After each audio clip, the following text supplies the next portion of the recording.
মুসান্নিফ আর writer এত ওজনী কিতাব লিখতে পারে নাই যেটা শাহ ওলিউল্লাহ মুহাদ্দিস দেহলভী রাহমাতুল্লাহি আলাইহি লিখেছে।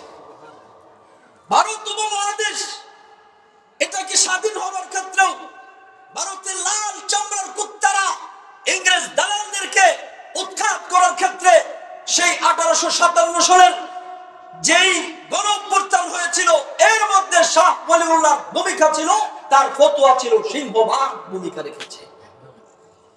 কওমি নিজাম তথা সারা দুনিয়ার এমন কোন আলেম নাই যে শাহ ওলিউল্লাহ মুহাদ্দিস দেহলভী রাহমাতুল্লাহি আলাইহিকে চিনে না।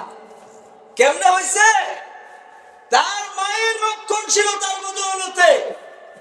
আজকের মাহফিলের সভাপতি আমাদের জন্য গনিমত শাইখ বালিয়া আল্লামা ইমদাদুল হক পীরে কামিল আল্লামা ইমদাদুল হক সাহেব, তিনি একজন রত্নগর্ভা মায়ের সন্তান, যেই মায়ের কুরবানির বদৌলতে দ্বীন আল ইসলাম, ইসলামের ইতিহাসের ঐতিহ্য, রক্ষণশীলতা, আল্লাহর সাথে সংস্কৃতির লাইনে সম্পর্ক থাকার কারণে শতাব্দীর পর শতাব্দী একটা আল্লামা ইমদাদুল হক দুনিয়ার মধ্যে আসে। ঠিক হবে? ঠিক। শাইখ বালি আল্লামা ইমদাদুল হক দামাত বারাকাতুহুম, হযরতের মা একজন রত্নগর্ভা মা ছিলেন।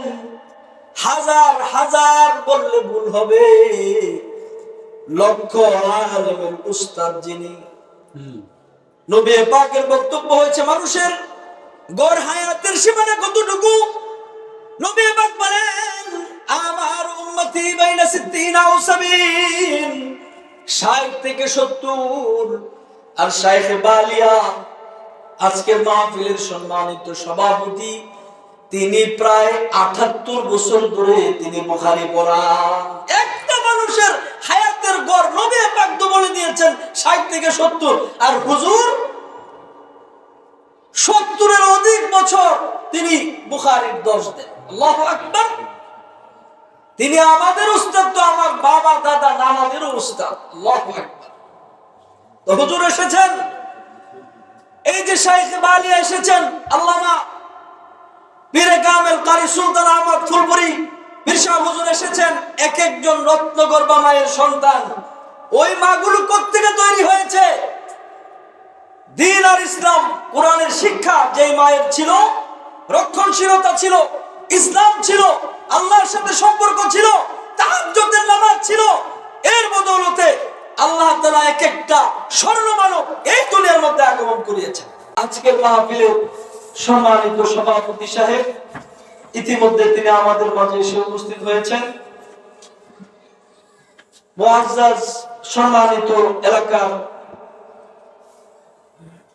ধর্মপ্রাণ, ধর্মভীরু ভাই বন্ধুদেরকে আমি অত্যন্ত বিনয়ের সাথে বলবো, আজকের মাহফিলের সম্মানিত সভাপতি উস্তাদুল উলামা পীরে কামিল আল্লামা ইমদাদুল হক সাহেব দামাত বারাকাতুহুম শাইখ বালিয়া, তিনি ইতিমধ্যে স্টেজে আসন গ্রহণ করেছেন। আশপাশে দোকানে, পাটে, গাড়িতে, যে যেখানে আছেন, বাজারে, আমি সকলকে বিনয়ের সাথে অনুরোধ করতে চাই, হুজুর চলে এসেছেন, আপনারা প্রত্যেকেই মাহফিলের প্যান্ডেলের মধ্যে চলে আসুন। হুজুর আমাদের জন্য গনিমত। হুজুর আমাদের কাছে আসছেন একজন আহলে দিল। হতে পারে হুজুরের দিকে তাকায় থেকে হুজুরের সোহবত যদি আমরা উঠাইতে পারি, হতে পারে আল্লাহ তাআলা আমাদের আত্মার চক্ষু খুলে দিতে পারেন। হুজুর আমাদের কাছে আছেন, আমরা আল্লাহর কাছে কায়মুল বাক্যে দোয়া করি, আল্লাহ তাআলা হুজুরকে দীর্ঘ আরো সুদীর্ঘ নেক হায়াত দান করেন এবং আমাদেরকে হুজুরকে অনুসরণ করা, হুজুরকে মানা, এই গনিমত এটাকে মূল্যায়ন করার তৌফিক দান করেন। আপনারা বলেন আমিন। আমিন। মুআজ্জাজ হাজিরিন, এ পর্বে আপনাদের সামনে অত্যন্ত গুরুত্বপূর্ণ নসিহত পেশ করবেন আজকের মাহফিলের সম্মানিত সভাপতি উস্তাদুল উলামা পীরে কামিল শাইখুল হাদিস আল্লামা ইমদাদুল হক সাহেব দামাত বারাকাতুহুম হযরতকে আজকের সভাপতি আলোচনা পেশ করার জন্য মাহফিল কমিটির পক্ষ থেকে সকলকে অনুরোধ জানাচ্ছি।